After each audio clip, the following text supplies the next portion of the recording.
I'm actually doing a little interview with my buddy Leo. Leo, we actually went to high school together, you know.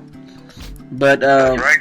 you actually shared an interesting concept about what is the one thing that people should know when it comes to living long. One example, from you, what you've experienced and what you learned. I have a personal friend who plays basketball, and she's 7 years old, plays basketball competitively. She just went to Minneapolis and plays fourth place with her team and a group of other elders. It's insane. It baffles me. And so, you always want to wonder, like, what makes you live longer? What makes you do this and do that? And people just want to say, like, well, I'm healthy, I do this, or I follow some instructions that other people say. But one common ground that they find about all these people is that they always had an understanding that they only really had to worry more about themselves rather than others. And I'm not just trying to speak in a sense of selfishness as to I don't care about my wife or my girlfriend, my son or my daughter. It's just that understanding that selfishness, that I have to take care of myself first, regardless. Meaning that I have to breathe before you breathe, or anything like that. But at the same time, it doesn't mean that you have to be a bad person, take away life or something like that. No, it's more about having understanding for that your life does not influence my life unless I let it, unless I give you permission. So if you come in my life and I allow you to speak about a certain scenario that's troubling you. Here's one thing. This is, not to interrupt you. Just one thing that I actually read up as far as like people living long is, of course, with my faith, of course, believing in the Lord. One of the things that a lot of people in this world is they think that after the end of this life on earth, it's over. That's it. There's like nothing else. But with me, one of the things about me living longer is the motivation of me living longer is because with my relationship with the Lord, there's a purpose. There's always another person over there that you could help, that needs somebody. You know what I mean? And I like that. Yeah. You know what I mean? So it's more of like the way God designed it. If you live life for other people, there's billions of people that need help. Of course, you got to be responsible. Don't help other people to the point where you, like you were saying, you stress yourself out. Exactly. Like you mentioned earlier, understanding. If you could understand understand that, you can't fix other people's problems. You can only help them, and that's why one of the things that we do, all we can do is just pray. All we can do is pray for people. If we could help people, exactly. You know what I mean? So one thing I understand about the Bible, it's, to me, and using the word understanding, it's just that to me the Bible is just a guide.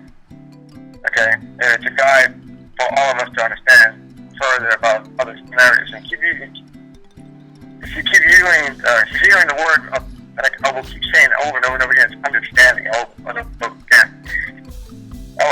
By reading the Bible and reading some verses, it'll bring me to some past lives that other people have already lived, which brings me a lot more to think like, oh, okay, I actually done some of that stuff, and wow, that's actually pretty true. I've done that too, and it puts things into perspective. And then you also have things that happen to you in your life. So those of you who have children, and those of you who have children, you will understand what I say next. You know what's going to happen next, and you tell that child, don't do that, you're going to hurt. There you go, you just hurt yourself. There goes your knee, I told you. Because you already lived that life, you have that understanding of that scenario. But you wish you could just put that information straight to somebody's head. You can't. It's impossible.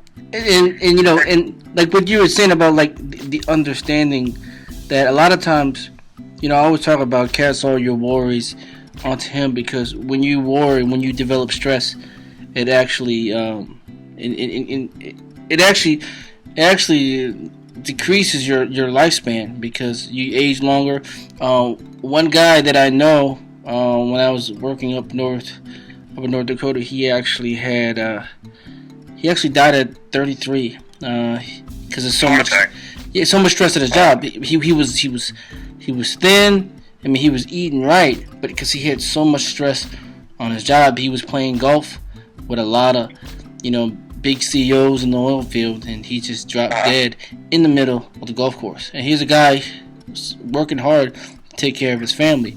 So sometimes, we don't even realize. Somebody I know who actually was going through a lot of stress, and he had to take a lot of sleeping pills, going through a lot of anxiety because he had a lot of pressure. And then when he lost his job, he stopped taking all these pills. And he's like, man, all my stomach ulcers, they all went away. I was like, what happened? He was like, because of stress. Stress can physically kill you. Some people lose a lot of weight when they're stressed. Some people gain a lot of weight. They develop high blood pressure and diabetes. You know what I mean? So that's such yes.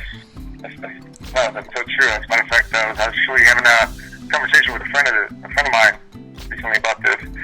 I'm sure everybody's heard about fibromyalgia.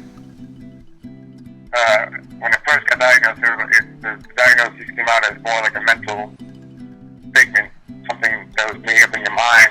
But to these people, when you talk to them, when you touch them, they know, okay, don't touch me because it hurts. It physically feels real. Yeah, real.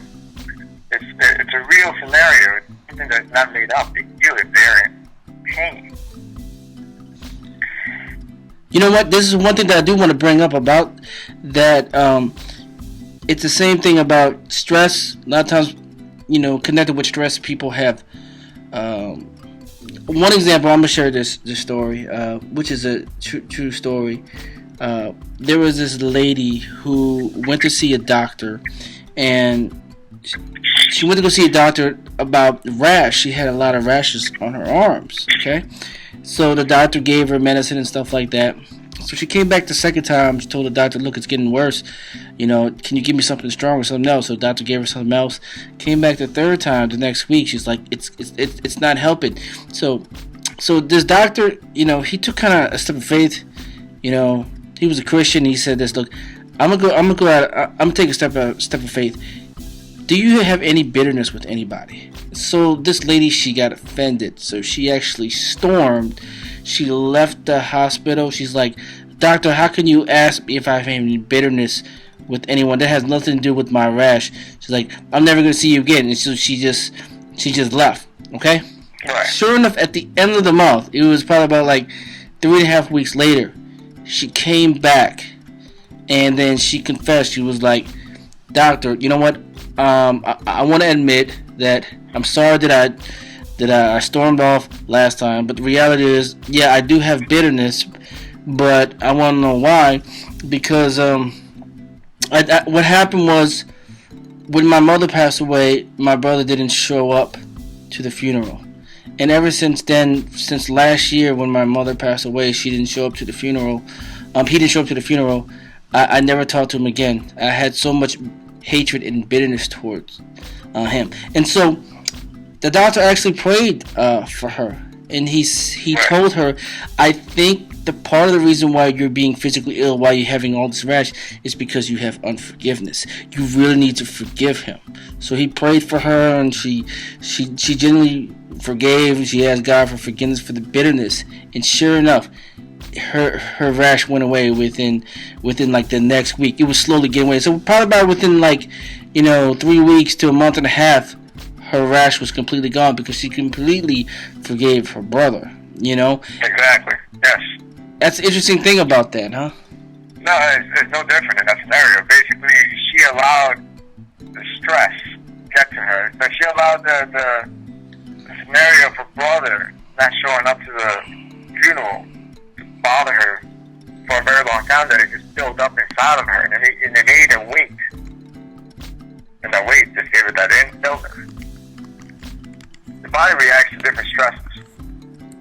If you keep allowing that stress to build up in your mind, basically to talk more about anatomy, it makes your brain work a lot harder. When it makes your brain work a lot harder, you need more energy. As to why some people lose weight all of a sudden, because they're sitting there and they're stressed out, and they're trying to figure out an answer. Why this happened and why this happening. And they're trying to figure out the best answer possible. And they're sitting there stressing about the scenario. that, they start to lose weight. It's very good. Your brain uses a lot of energy. Energy comes from your body, sugar. The motor of the body is not your muscles, basically your digestive system. That makes the energy. The motor to make you move is actually the muscles, but that's just for you to be functional in the world. But your brain lives off your digestive system, which is, and intestines and your liver and your heart and all this other things. Without that, it does not exist. So the most important thing in your body is your brain.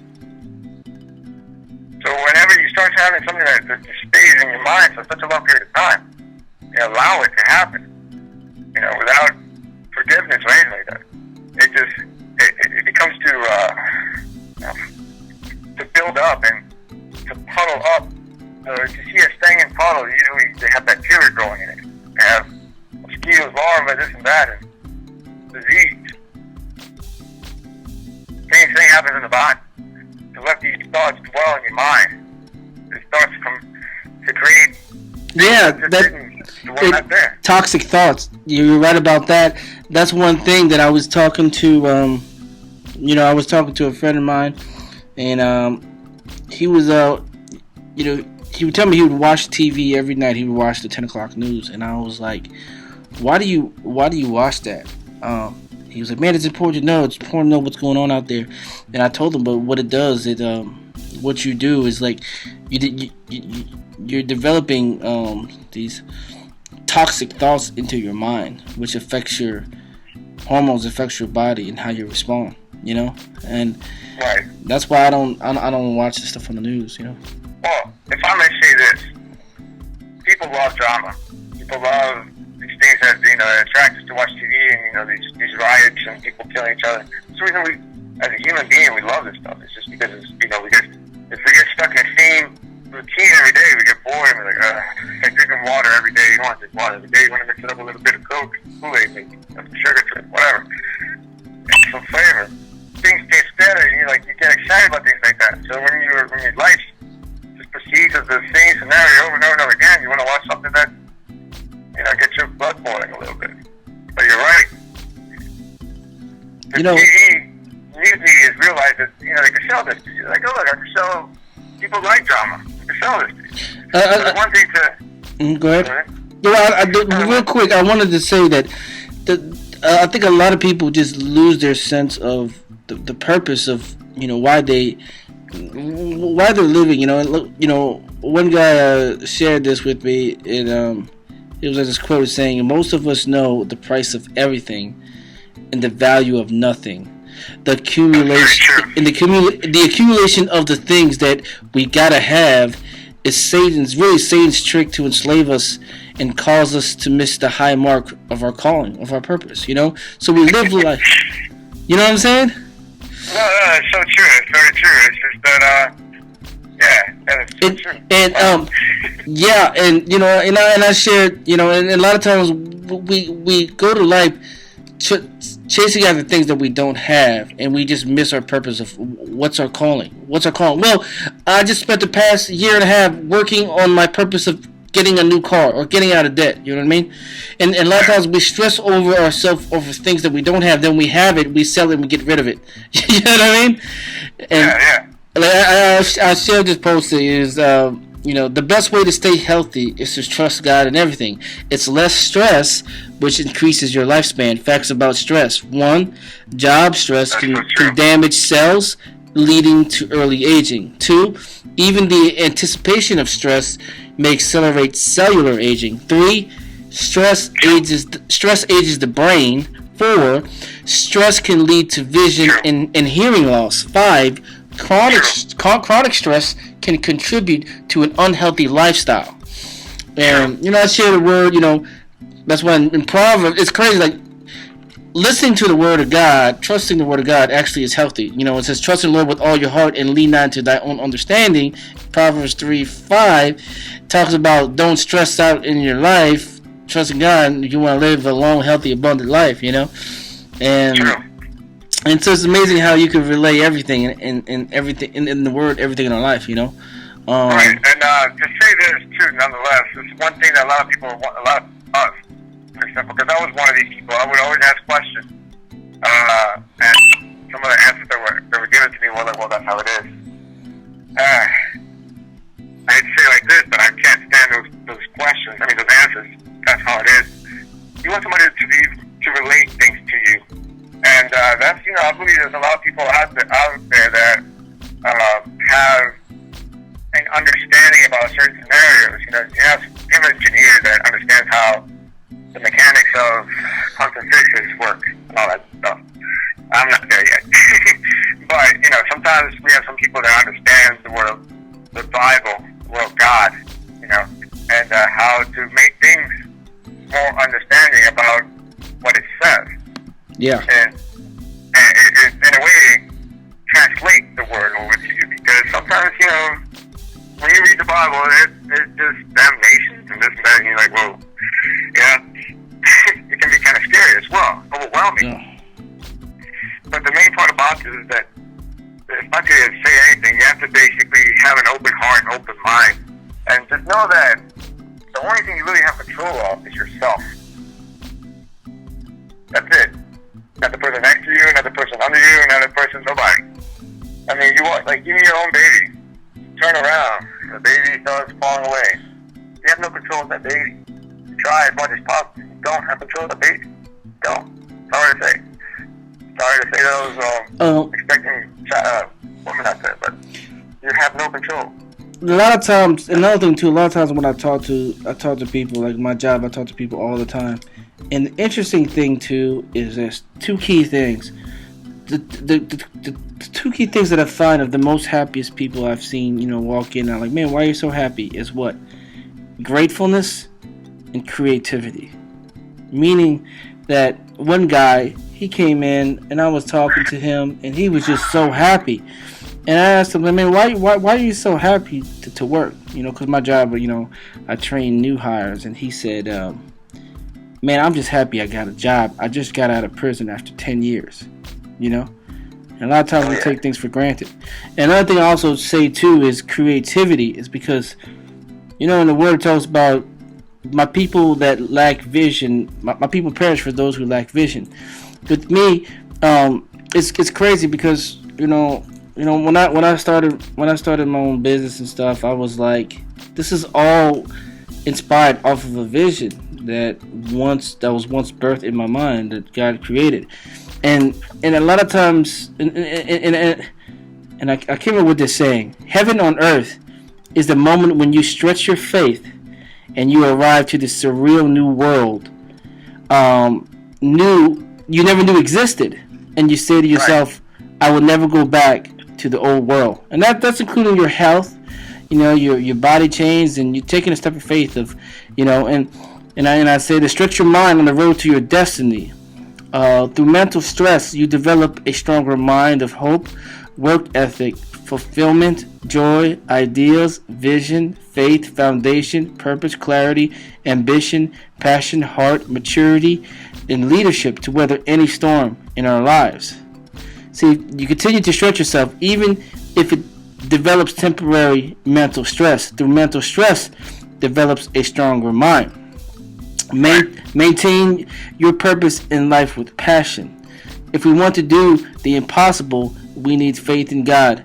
And with full clarity and vision, we must first believe in ourselves, or we sabotage our faith.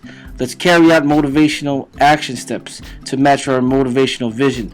Delete the thoughts of fear, because your destiny deserves your energy to not be drained by fear, but the fuel is needed to preserve the purpose.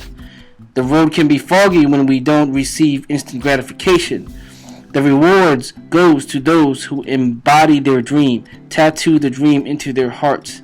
The destiny is their breath of life. Search with your inner self to motivate your drive, rather from approval from other people. When you believe so much into your God-given talent, it will empower you to walk farther than you have ever thought you were possible. The pain of discipline of following your dreams is almost compared to the pain of regret that you can't turn back time. That is beautiful. That is so true. And I want to translate something. So, for example, the instant gratification. That's a drug. Drug that we make up. Yeah. like that sensation of getting something right away, and it becomes very addictive. And that's basically somewhat what oxytocin, the hormone in our own body, creates. So every time we like something, we attach ourselves to that scenario. And that's what brings us to these movements, these points, to want, and we get greedy, and sometimes it just overwhelms us. But the thing is, you have to remember that you do have power, you do have control of your own body. You can say, no, I can't do it. I'm not going to do it anymore. You know, but they say that alcoholism or like drug addiction is bad. No, the hormones in our own body are pretty bad as well. It's just how you treat it.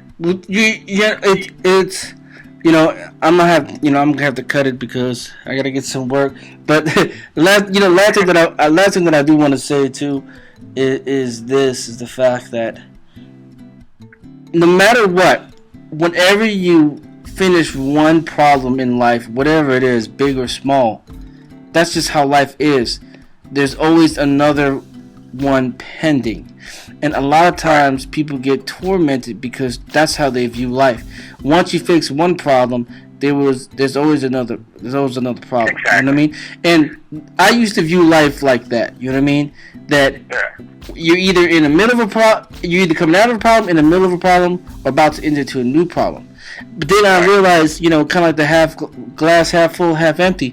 But if you change your mind to the default of this, you're either in the middle you're either coming out of a blessing, in the middle of a blessing, or coming out of a blessing. It would automatically anticipate every single day of, excitement, of passion, of enthusiasm. You know what? What's the next blessing that's going to happen? Because even though you may look at it as, a problem, really God is really closing the door, because it's not because we failed or we made a mistake. It's because He is trying to actually pave the road for you. So He closed the door just to say, hey, I'm just kind of like stepping in, just to kind of take your shoulders and turn you a little bit to the right, because that's the road I want you to go. You know what I mean? So a lot of times we think when doors close, we're like, God, I thought it was your plan.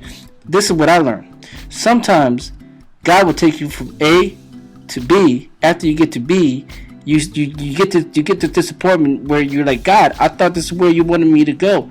Why are you moving me? Because I gave you a vision. You may think it was a false vision, but I gave you a picture, because that was the only picture that I had to give you to motivate you to get your butt up to get from point A to point B. And He'll do that to get you from point B to point C. Not until you get to the point D or E, where you finally realize the purpose of your life. And then you say, God, why didn't you give me this picture now that I arrived to my destination at point Z when I was at point A? Because He said this.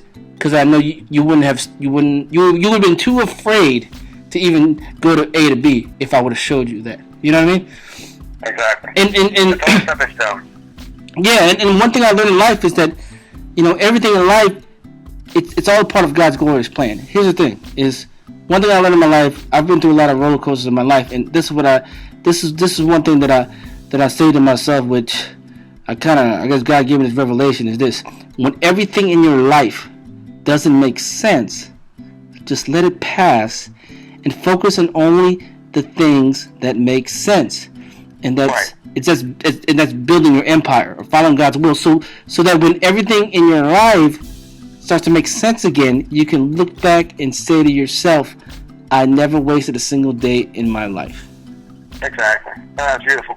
All right, so go ahead, Leo, go ahead and share one last thing before we close off.